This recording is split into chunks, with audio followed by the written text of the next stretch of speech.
aseguró en una publicación que aquí tengo en el periódico Granma hace unos días, Cuba y el pan nuestro de cada día, que el problema del hambre en Cuba es el apetito excesivo que tienen los cubanos. Y también cuestionó pues los hábitos de alimentación que tienen los cubanos. Me refiero a este señor que ustedes lo van a recordar porque es un viejo amigo del régimen cubano. Frei Beto, un aliado de Fidel Castro y un señor que se dio a conocer entre los cubanos por publicar aquel libro en la década de los 80 que tuvo varias tiradas, Fidel y la religión. Pues bueno, Frei Beto, este teólogo brasileño, publicó, él fue muy cercano al régimen de La Habana y a Fidel Castro sobre todo, de que en Cuba no hay personas que vivan en situaciones ni de calle ni de mendigos y que la gente en Cuba realmente, óigame, todo lo que está pasando es por culpa del bloqueo. Este es el libro que me refería a Fidel y la religión. Es culpa del bloqueo y es culpa de los cubanos y sus hábitos de alimentación. Quienes se dieron cuenta de esto, pues mis amigos de 14 y medio, que miren cómo lo titularon.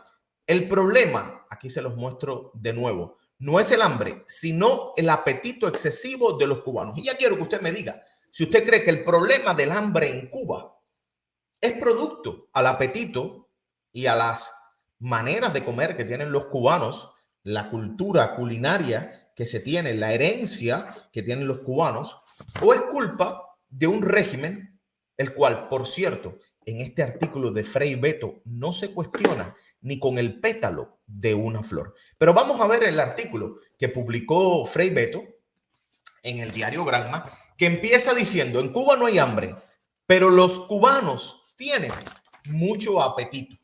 En noviembre, dice Frei Beto, la primera línea: pasé 2 semanas en Cuba como asesor del gobierno sobre el programa de soberanía alimentaria y educacional nutricional que cuenta con el apoyo de la FAO, Oxfam y la Unión Europea. Lanzado en febrero de 2020, el programa, que lleva el nombre del Plan SAN, fue aprobado oficialmente en julio del pasado año. En breve, el Parlamento cubano analizará la Ley de Seguridad Alimentaria y Educación Nutricional. En Cuba no hay hambre, pero los cubanos tienen mucho apetito. El gobierno gasta más de $2.000 millones al año para importar alimentos incluso de Brasil, al que le compra, entre otras cosas, arroz y pollo. La situación alimentaria de la isla del Caribe se ve afectada sobre todo por el bloqueo injustamente impuesto al país desde hace ya 6 décadas por el gobierno de Estados Unidos. Esa asfixia impide que los barcos mercantes con bandera de los países que negocian con Estados Unidos toquen puerto cubano. La culpa del hambre en Cuba la tiene el apetito de los cubanos, las maneras de comer que tiene el cubano, como él dice aquí, los hábitos alimentarios de los cubanos y el bloqueo. Nunca un régimen y su incapacidad para producir alimentos. En la mente, parece de Frei Beto, pues Cuba que no produzca alimentos. No hay que producir alimentos, a pesar de que posteriormente en los puntos dice, hay que lograr en los 4 puntos estos que él menciona, pues Cuba tiene que habilitar mayor producción, etcétera, etcétera. Pero lo primero que cuestiona, lo primero que critica es el embargo. Y luego el apetito excesivo de los cubanos. Y luego los hábitos alimentarios de los cubanos. Y nunca, ni con el pétalo de una rosa, la política de un régimen que durante más de 60 años se ha encargado de destruir la agricultura en Cuba. Porque él menciona las medidas de Biden, menciona las medidas de Trump, menciona que en 1959 la campaña de alfabetización, menciona los médicos que se fueron, pero no menciona la cantidad de carne per cápita que había en Cuba en aquella época por persona, no menciona la cantidad de arroz, de caña, de frijoles que se producía en Cuba para los estándares de la época. Dice Frei Beto en este artículo publicado en Granma que Cuba produce mucha yuca. El cubano posee hábitos alimentarios que pueden perfectamente cambiarse, como la preferencia por el pan de trigo, un cereal importado. Frei Beto no quiere que los cubanos consuman, parece, más pan de trigo porque el cereal es importado.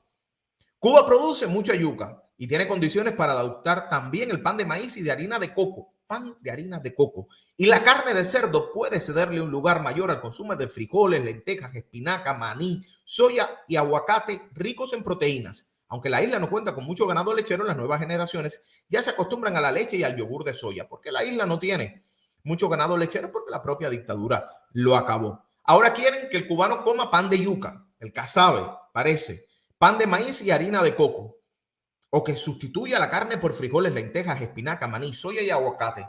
Le pregunto a ustedes, ¿dónde están? O que alguien le conteste, le escriba a Fray Beto y le pregunte, ¿dónde están los frijoles, las lentejas, la espinaca, el maní, la soya y el aguacate? Parece que Fray Beto, que dice que recorrió varias fincas y programas en la isla, se le olvidó ir a los mercados.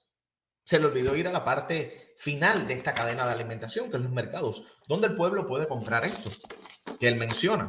Pero parece que a Fray Beto también en su análisis se le olvidó que el cubano, porque habla aquí, miren hasta dónde llega, dice que Cuba pues tiene, voy a buscar la parte donde él menciona que Cuba tiene una libreta de abastecimiento. Cuba tiene una libreta de abastecimiento. ¿Quién vive con la libreta de abastecimiento? Yo quiero que ustedes me digan quién puede vivir en Cuba por la libreta de abastecimiento y si en ese plan, miren, el plan SAN se centra en 4 objetivos fundamentales: reducir significativamente la importación de alimentos, incrementar la producción local de alimentos, valorizando la agricultura familiar, urbana y suburbana, realizar una amplia campaña de educación nutricional, llevar a cabo una comunicación intensa sobre el plan. ¿Cómo usted puede reducir la importación si usted no produce? Si usted tiene un régimen caótico que se encarga de destruir las producciones, ¿cómo usted realiza una amplia campaña de educación nutricional si el cubano no puede escoger qué comer y tiene que ver qué va a comer? Yo quiero que ustedes me digan cómo es posible, si no es un acto de un cinismo total, de que se culpe al apetito del cubano, que se culpe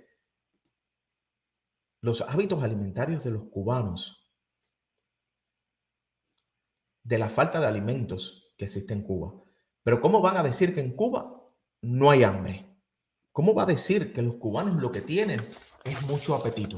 Si esto no es una falta de respeto contra el pueblo cubano, yo quiero que alguien me diga cómo lo ve. Pero por sobre todas las cosas, cuando él menciona esta libreta de abastecimiento, yo quiero que ustedes me digan quién vive con la libreta de abastecimiento. ¿Quién puede vivir con esto que el régimen da? Y quiero que me digan ustedes que tienen sus familiares en Cuba, ¿dónde el cubano puede encontrar frijoles, lentejas, espinaca, maní, soya y aguacate? Según Fray Beto en este artículo, Díaz-Canel, primer secretario del partido y presidente de Cuba, con quien mantuve frecuentes diálogos en esta reciente visita al país, considera estos proyectos urgentes, este proyecto urgente e imprescindible. No, me imagino que es urgente e imprescindible porque el pueblo está necesitado de un plato de comida. Dice aquí Yacelín, es vergonzoso que digan que mucho apetito. Johan, Daniel, mis saludos. El problema fue que eso le enseñaron, como a todos los extranjeros, que solo le enseñan las mejores partes de acá y nunca la realidad del cubano, o sea, el día a día. Quiero que me digas, Johan, tú que parece que estás en Cuba, ¿cuál es el día a día del cubano? Ustedes escríbanme, déjenme sus comentarios. ¿Cuál es el día a día del cubano para poder encontrar algo de comer? Patria y vida, dice Ernesto Albiza. Dice aquí Yaneisi. Nadie vive con eso. Esa libreta lo que da es pena. El único país del mundo que recibe un tilín de comida estrictamente por una libreta. Eso me da deseos de llorar. Dice aquí Yuslady Rodríguez. ¿Qué clase cara tiene ese? Ese que era uno de los aliados y viejo amigo de Fidel Castro. Dice JSR. El día a día es hacer cola por horas. Es triste que ya casi en 2022, con lo tanto que se ha desarrollado el ser humano, que en Cuba existen problemas de comida, un país rodeado de mar y con terrenos llenos de marabú. Quiero leer sus comentarios. ¿Qué creen de esto? ¿De quién es la culpa? Del hambre, de la falta de alimentos que hay en Cuba. Déjenme sus comentarios. Doctor, ¿puede explicarle algo con todo respeto? Número 1, no soy abogado ni médico, estudié en USA y en computación. Segundo, el problema de la isla es que el comunismo, socialismo o revolución. Gracias